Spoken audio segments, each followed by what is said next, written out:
Hello student, once again you are most welcome in this class in which I am going to teach you nature class 5, that is workbook of nature class 5 and chapter is 4 आओ मिलकर खेलें खेल। इससे पहले कि हम आपको 3 chapter करवा चुके हैं, उनकी लिंक भी आपको इस वीडियो के डिस्क्रिप्शन में मिल जाएगी, वहाँ से आप उनको देख सकते हैं।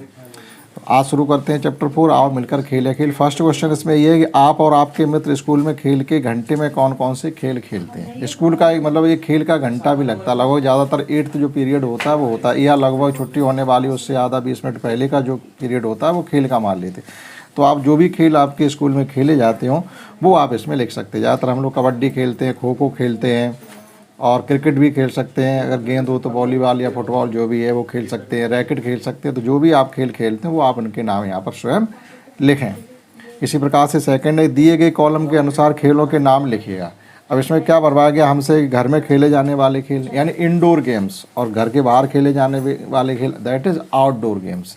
अब ये इंडोर आउटडोर कैसे हो जाते हैं, जिन खेलों खेलने के लिए हमें कम जगह लगती है, जो खेल बैठ के खेले जा सकते हैं भी हम घर में खेल सकते हैं, और जो खेल खेलने के लिए हमें ज़्यादा जगह चाहिए होती है, दौड़ भाग करके खेल खेले जाते, वो खेल ही आउटडोर गेम कहलाते हैं, यानी बाहर घर से बाहर खेले जाने वाले।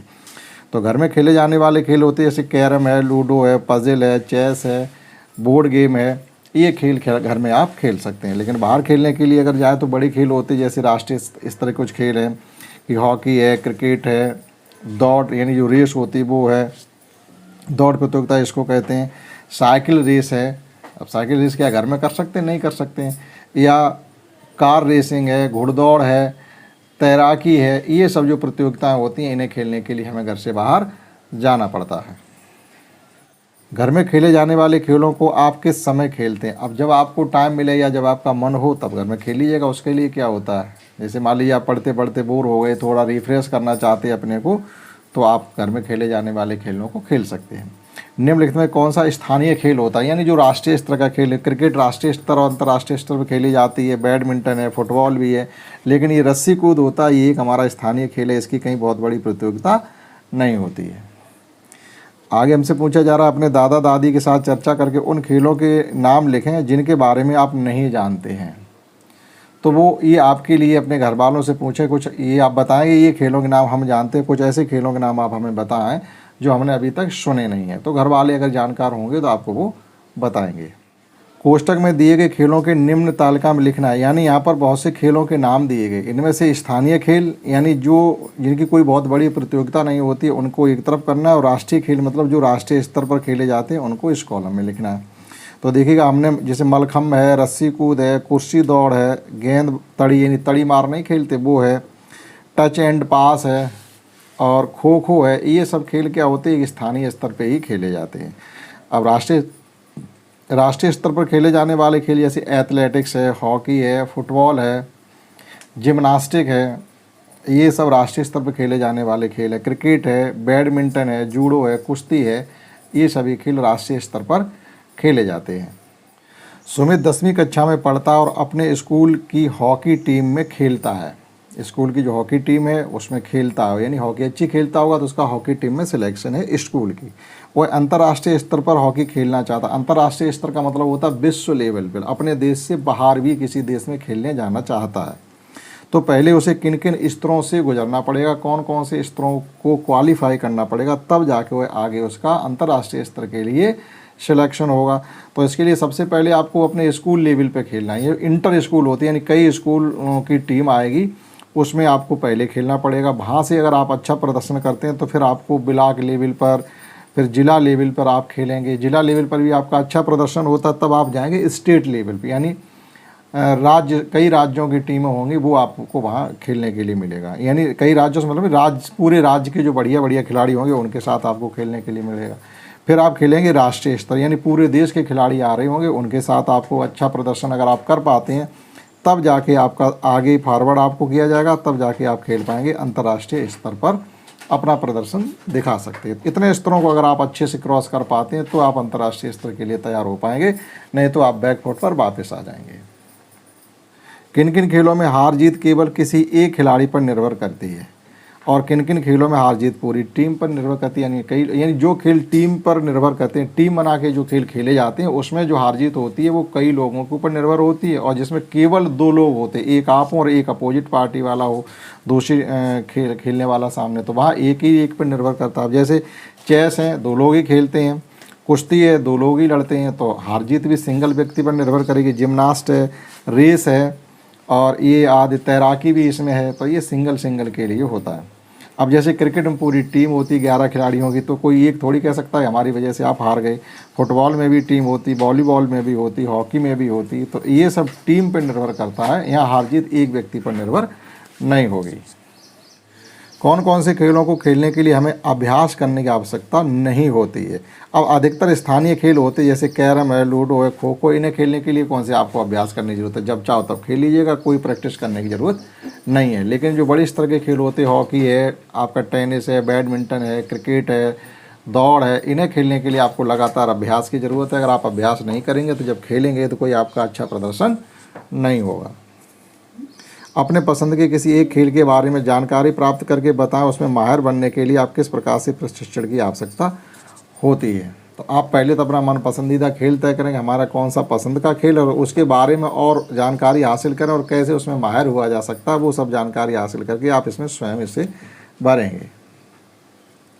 खिलाड़ियों का शारीरिक स्वास्थ्य कैसा होना चाहिए। देखो, खिलाड़ियों का शारीरिक स्वास्थ्य अच्छा, यानी शारीरिक तौर पर वो फिट होने चाहिए और मानसिक तौर पर भी वो फिट होने चाहिए, तभी वह अच्छा प्रदर्शन कर सकते हैं।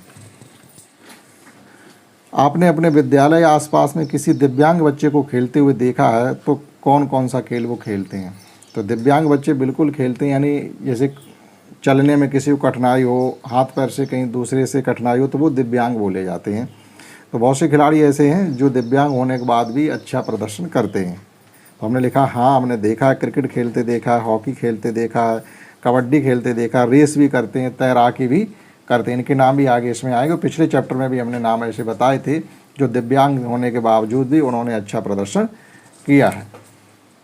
आपके अनुसार दिव्यांग बच्चे कौन कौन से खेल खेल सकते हैं इस तारक में। जैसे अस्थि विकलांग अगर उनके अंदर है, अस्थि विकलांग मतलब कहीं शरीर में हड्डी से संबंधित समस्या अगर है उनकी, तो वह खेल खेल सकते हैं। क्रिकेट खेलते हैं, दौड़ सकते हैं, हॉकी खेलते हैं, तैराकी आदि इन खेलों में हिस्सा लेते हैं।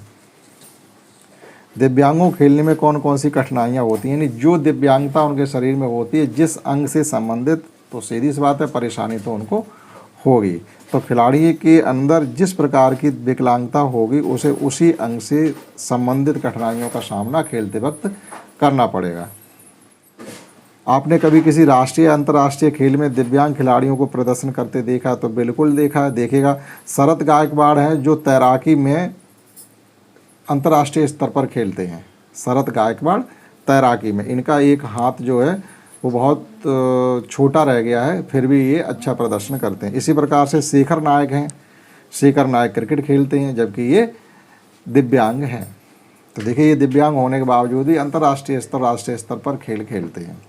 ओलंपिक खेल के बारे में देखो, यहाँ ओलंपिक की जानकारी आपसे पूछी गई है कि ओलंपिक के बारे में आप क्या जानते हैं। देखो, ओलंपिक खेल क्या होता है। ये 1896 में सबसे पहली बार ओलंपिक खेलों का आयोजन किया गया था एथेंस में, और आज की डेट में इसमें बहुत से खेलों को शामिल कर लिया गया और प्रत्येक 4 साल बाद इनका आयोजन होता है, अलग अलग शहरों में होता है। ठीक है, तो अलग अलग शहरों में होता है, 4 साल बाद होता है, और पूरे विश्व के लोग इसमें अपने अपने खेलों का प्रदर्शन शो करने के लिए आते हैं। तो इतना आप इसमें लिख सकते हैं। और ये नेक्स्ट क्वेश्चन हमारा मैचिंग से संबंधित है, जिसमें हमें एक तरफ खिलाड़ी दिए गए और वो कौन सा खेल खेलते हैं वो आपको मैचिंग करनी है। तो हम नंबर डाल दे रहे हैं A, B, C, D, E और ये F। अब जो मैचिंग हो गई वही नंबर हम यहाँ पर लिख देंगे। जैसे सुशील कुमार हैं, तो सुशील कुमार क्या खेलते हैं। सुशील कुमार कुश्ती के खिलाड़ी हैं, तो ये हो जाएगा B। और अभिनव बिंद्रा निशानेबाजी के खिलाड़ी हैं, तो ये हो जाएगा C। निशानेबाजी में ये भी गोल्ड मेडल लाए हैं। और पीबू सिद्धू खेलती हैं बैडमिंटन, तो बैडमिंटन हमारा A का, तो A से मैच कर दो। और मैरी कॉम का नाम सुना ही होगा, मुक्केबाजी में ये माहिर हैं। मतलब आप अगर इनसे मुक्केबाजी में कहीं लड़ गए बैठ के तो अपना मुँह तोड़वाने के लिए तैयार रहिए। तो ये मुक्केबाजी वाला F है, मैरी कॉम। और कड़म मल्लेश्वरी, कड़म मल्लेश्वरी वजन उठाते हैं, यानी भारोत्तोलन में ये माहिर हैं और भारोत्तोलन से संबंधित अंतर्राष्ट्रीय और राष्ट्रीय स्तर पर अपना प्रदर्शन करती हैं। तो इनका आ जाएगा डी। और इसी प्रकार से लास्ट इसमें लिएंडर पेस। लिएंडर पेस भी अंतर्राष्ट्रीय स्तर के खिलाड़ी हैं, अंतर्राष्ट्रीय स्तर पर भी खेलते हैं, सब कुछ है। और ये खेलते हैं टेनिस, तो टेनिस का है ए। तो इस प्रकार से मैचिंग की जा सकती है। और next question fill in the blank से संबंधित, इसमें हॉकी, एथेंस, रजत, कांस्य, शॉटपुट और एथलेटिक्स जैसे शब्दों को भरना है। और कई क्वेश्चन हमें इसमें दिए गए, करीब 4-7 क्वेश्चन दिए गए, इनमें हमें ये भरना है। तो देखिए, विजेंद्र सिंह ने बीजिंग ओलंपिक 2008 में मुक्केबाजी में कांस्य पदक जीता था। ये हमने पहले से फिलअप कर रखा है, कांस्य पदक जीता था। ओलंपिक खेलों में भारत ने सबसे ज़्यादा 8 स्वर्ण पदक किस प्रतियोगिता में जीते हैं? तो ये हॉकी में। अभी तक जो है सबसे पहले हॉकी खेलने के लिए भारत गया था ओलंपिक में, और हॉकी में ही सबसे ज़्यादा स्वर्ण पदक जीत करके अभी तक 8 स्वर्ण पदक भारत हॉकी में ओलंपिक खेलों में जीत चुका है।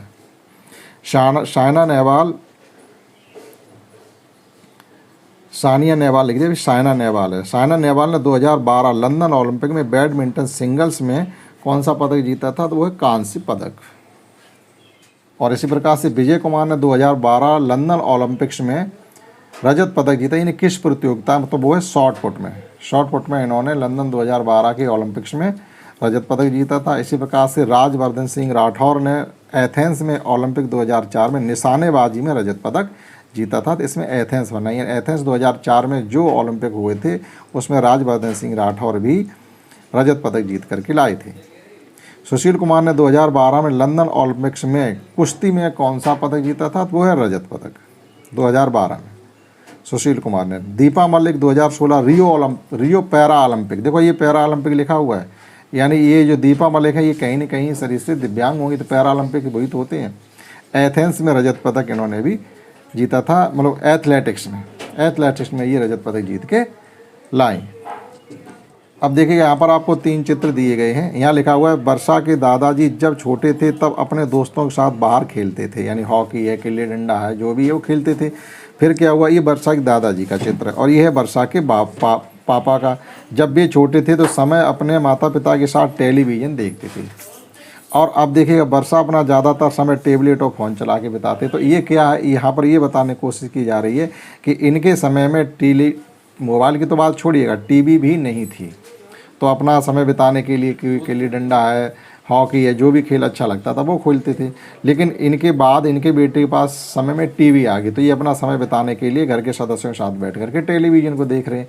लेकिन अब टेलीविज़न भी पीछे हट गई है और अब आ गए हमारे पास मोबाइल, टैबलेट। इन्हें लोग दिन भर खेलते बैठते रहते हैं, इन्हीं पे जो भी करते रहते हैं।